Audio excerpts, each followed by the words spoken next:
So in today's video, I'm going to talk about the 10 things that I have learned from growing e-commerce brands over the course of the last 5 years.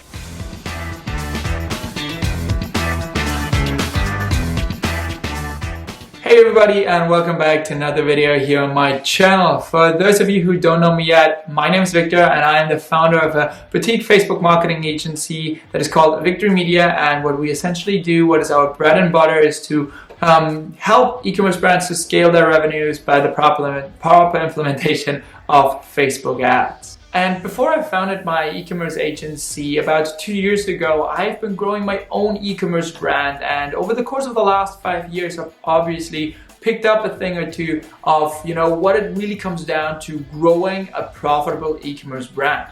And there are thousands and thousands of things that you obviously need to watch out for and that you kind of can only understand if you have experienced those. But I wanted to boil it down to 10 things that I think are most important to actually grow an e-commerce brand and that I have learned and that I have paid a lot of money to learn. And I wanted to give them to you just for free here in this video. So therefore, over the course of the next 15 to 20 minutes, I would say I'm just going to kind of like point them out left and right, then quickly talk about them for a minute or two and then move on to the next point. So without any further ado, let's hop straight into the first point.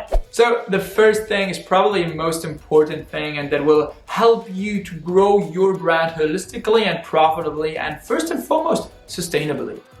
And the first point is having a high contribution margin. Having a high contribution margin, in my opinion, is a complete cheat code for all areas in your brand and growing your e-commerce brand profitably. It doesn't matter whether it is, your Facebook ads and your new customer acquisition, you will be able to outspend your competitors. However, on the other hand, also from a, kind of supply chain perspective, you will be able to lay out more cash for higher sales days because either you have more cash at hand because your contribution margin is higher, or you will be able to work out better deals with your first supplier, for example, to come to a net 30, net 60, or even net 90 if you maybe decrease your contribution margin just by a couple of percentage. So that is the first thing that I would recommend every founder out there to do and to be, kind of looking out for, is to every product or every ecosystem that you are trying to launch, or just generally every brand that you're trying to create out there, make sure that your first priority is to have good contribution margins in place. Because if not, everything will just be a lot harder. Secondly, clarity over everything. You need to properly and genuinely understand what are the USPs that your product holds for your target audience, as well as what is the value that your product brings to the table. And I'm not talking about, my product has some cool designs or the material that you're using, rather than, just the general kind of motivators, and also then being able to message them properly. And I can really encourage only everybody to properly take a couple of hours or maybe even a couple of days out of your month to properly, jot that down and make sure that you have that consolidated somewhere and you have that written down. Everybody and their mother out there kind of knows what their product stands for and what value they're, providing, or what solution or problem they're solving, right, with their product or service. However, properly understanding and messaging that clarity is going to be key, not only from a macro standpoint in order to properly navigate your business towards the right direction, but also from a micro standpoint, meaning what is the ad copy that you're going to use? How are you going to convert your customers on your sales page, right? This really goes from the macro to the micro. Now, having talked about clarity over everything, let's talk about the third point, and that is getting to know your customer. Obviously, odds are that you kind of know your customer. You probably have some kind of vague customer avatar somewhere laying around in your Google Drive doc. But long story short is the majority of brands that I onboard and that I have worked with over the last couple of years, they just have kind of a vague, and most of the time, if they have some type of information and avatar laid out, those are just kind of not necessarily so useful avatars, right? They're like making 110, 120 grand per year between the demographics of 18 to 35. I mean, this is such a big target audience, and first and foremost, it does not really talk about the actual motivators, objections whatsoever that you need to handle, not only from a marketing standpoint, but also that you need to understand in order to better serve your customer. a great way to do this and to properly understand your customer are things that not a lot of brands out there are doing and that then immediately give you a market advantage, right? That is, for example, having a good post-purchase survey implemented, not only on your thank you page, but also on your email news, like on your email post-purchase flow. Additionally to that, you could go ahead and have one-on-one meetings with a couple of your really kind of high-value customers and properly understand their story, why they've started purchasing with your brand, why they get so much benefit out of your product, and why they were recommended to other of their friends, right? And also talking about something like, what are the objections? What are the things that maybe other brands are doing better? And talking with your customers or prospective, prospects about that will really kind of change the game for you and will also help you to get that second point that I've talked about, meaning clarity over everything, really on point. And being clear about your value proposition and making sure that you understand what value you're providing and what problem you're solving for your customer. So here we are already with the fourth point, and this is something that I'm seeing a lot when it comes to, hey, brand owners, I want to scale my new customer acquisition. I want to put in more money on Facebook. If we see that profitability coming in, we can scale as long as we want, right? This is something that I hear so often, but they don't really have the back end to back that up. They don't really have any good email flows. They don't really have any kind of upsells or the product ecosystem to really profit and materialize that revenue. Neither do they have any type of actual ecosystem when it comes to actually communicating to their customers. This is so important, and you need to have your backend in place to get the most out of each customer. So the fourth point is get the most out of each customer. You already have that customer, and for most brands, especially brands that are just beginning, that are just starting out, this is kind of the end of the game for them by then. They think, okay, now we've gotten that customer, let's get more of that. Let's just scale that process and repeat it. But honestly, as soon as you have gotten that customer through the door, the game has just begun for you, and you want to really make sure that you get the most out of each customer. So the fourth point is getting the most out of each customer, and that really quickly leads into the fifth point, and that is simplifying your growth approach. I see so many young founders going ahead and really, kind of having thousands of rounds and spinning thousands of rounds and trying to do everything at once. And this is a surefire way how you're not going to get any, or how it's definitely a lot less likely to see consistent and sustainable results with the growth of your e-commerce brand. And therefore, the fifth point is simplifying your growth approach, because ultimately you only have 3 levers to grow your e-commerce brand, and that is either get more visitors onto your store, secondly, convert more visitors that come onto your store, or last but not least, get those customers to spend more money on your store, meaning increasing your average order value. And every time when I talk to a new brand or when I onboard a new client, I really go ahead and analyze those 3 different levers and whether or not a missing influx of new visitors and qualified clicks is actually the issue that we have at hand here. You want to, simplify your growth approach. So point number 6 is create irresistible offers that solve business problems. What do I mean with that? When I talk about having offers in place and running offers in order to get new customers through the door, a lot of brands try to shy away from that because they fear that this will decrease their brand equity and most likely will just materialize a lot of sales that would have either way happened in the future. And to a certain extent, this is right, but usually when I'm talking about launching a sale, I'm not talking about let's launch a 40% site-wide sale. I'm talking about creating a irresistible offer that solves a particular business problem.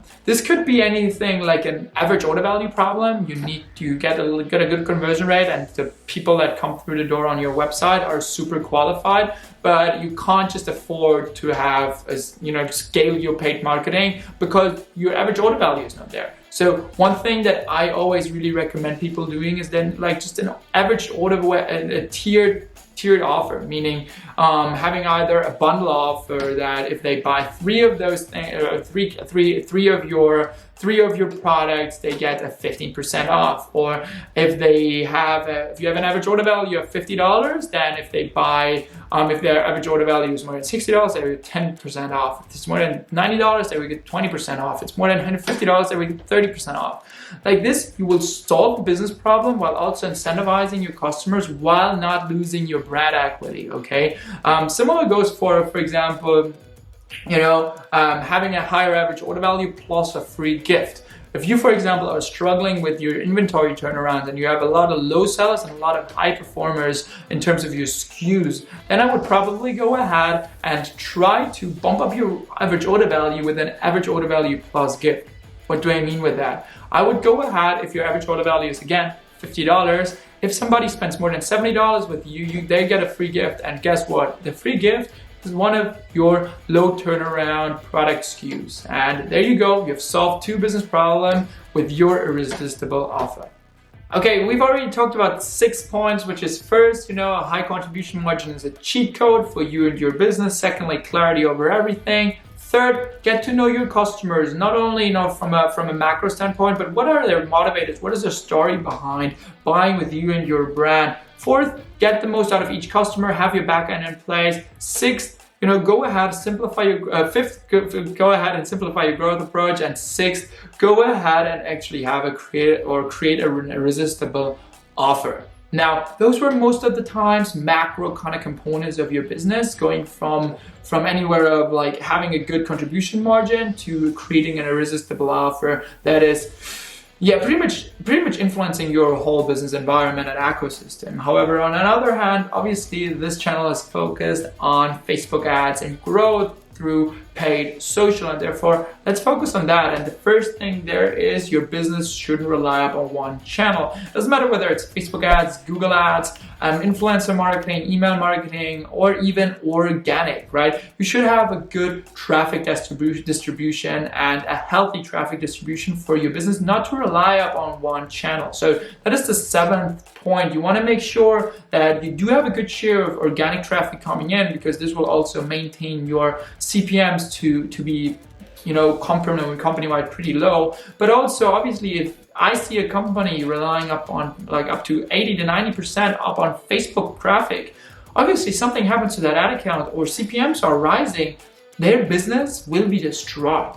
Their business will be destroyed, and there's no way or nothing that they can do about it. And therefore, you want to make sure that you actually mitigate your risk, as well as be able to have a distributed traffic source, to have distributed traffic pie, how I like to call it, where maybe 30-40% are coming from organic, 20 to 30% are coming from Facebook ads, 20 to 30% are coming from something like Google ads or influencer marketing, and then you can just kind of like go from there. So that is the 7th point. So here we are at the 8th point, and this 8th point goes hand in hand with the 7th point of your business shouldn't rely upon one channel, and that is Facebook ads are not responsible to make your business profitable. I see this coming and happening day in, day out, where businesses go ahead and make the particular agency, media buyer, or freelancer completely responsible for the success of their business. And if they're not growing exponentially and profitably, they blame the agency of not working properly, or of that they're just doing a lot of BS. And that is not true. Especially in your Facebook ad account, there are no such thing that you can do that makes all your business problems disappear and that will just solve all your profitability issues. You need to go ahead and have healthy unit economics, a healthy business environment, and a product ecosystem where you then can use Facebook ads to just scale your efforts and really scale your profitability and scale your revenues. It doesn't go the other way around. Facebook ads will just not solve a broken business and magically make it profitable and scale your revenues to completely unheard levels, right? You want to make sure that you have a healthy business in place in order to then use Facebook ads to scale this healthy business to the next level. So here we are at the 9th point, and we've been talking about Facebook ads, so let's keep it that way. And the 9th point is simplifying and consolidating your ad account structure. You want to keep things clean, not only from a media buying perspective in order to properly understand what you're doing in your ad account, and that you kind of keep things clean and organized to be able to distribute budgets accordingly, but also just simplifying your growth approach in order to accelerate Facebook's ad network, which is AI based, and therefore being able to consolidate your budget on a couple of ad sets will not only accelerate Facebook's learning phase, but also accelerate your particular learnings and the things that you can get out of that particular test. So you want to make sure that you keep things clean, and that is the number one thing that I see when I get access to a new ad account, that people do not follow that point. They have like 70 to hundreds of campaigns on their ad account, within their ad account, ad sets spending anywhere from $10 a day to just a couple of $100. However, then having hundreds of them, as well as not really a clear structure within their ad account, neither from a naming standpoint, not from a let's call it ad account structure standpoint. So this is the 9th point. You want to simplify and consolidate your ad account structure.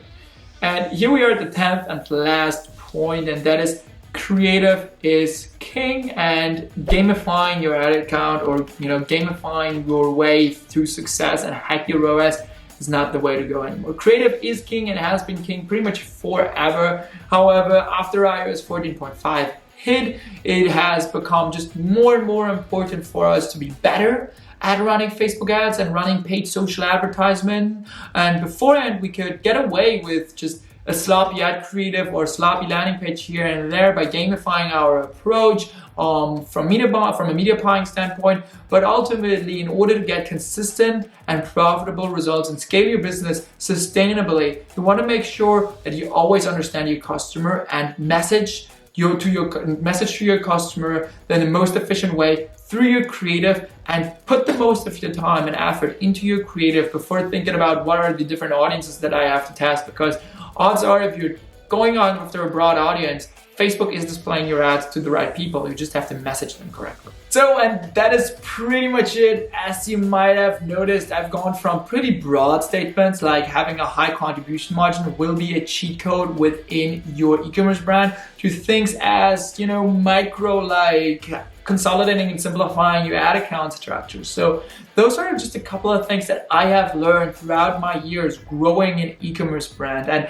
I hope those points have helped you to understand what goes into growing an e-commerce brand profitably and sustainably going into the future. However, obviously there are dozens, if not thousands of more things that go into growing an e-commerce brand profitably. And also, first and foremost, only growing an ad account profitably and helping an e-commerce brand grow to the next level by the proper implementation of Facebook ads. So if you want to know more about how to grow an e-commerce brand, or how to grow an ad account in particular to, the next level, and what you need to do and what are the do's and don'ts and how to properly test your creatives, then this is a channel for you. And if you haven't done so, then make sure to hit the subscribe button, scroll through a couple of videos. I'm sure that you find a couple of things that are helpful. And if you like those 10 things that I just talked about and you will implement them within your ad account or within your e-commerce business in general, then I would really appreciate if you hit the like button as well. It helps more than you could ever imagine. It also really motivates me. So on that note, I really appreciate your time. I really like you watching this whole complete video, and I hope that I'll see you around a couple of more times. Thank you for your time, and keep growing. I'll see you in the next one next Thursday. Thank you so much for watching the video to this point. I know that if you've come this far, that you form a part of an exclusive group of people that do not only talk, but walk the talk, and that you are hungry for more content. So therefore, I went ahead and picked out an exclusive video just for you that I know you're going to love. Check it out right here.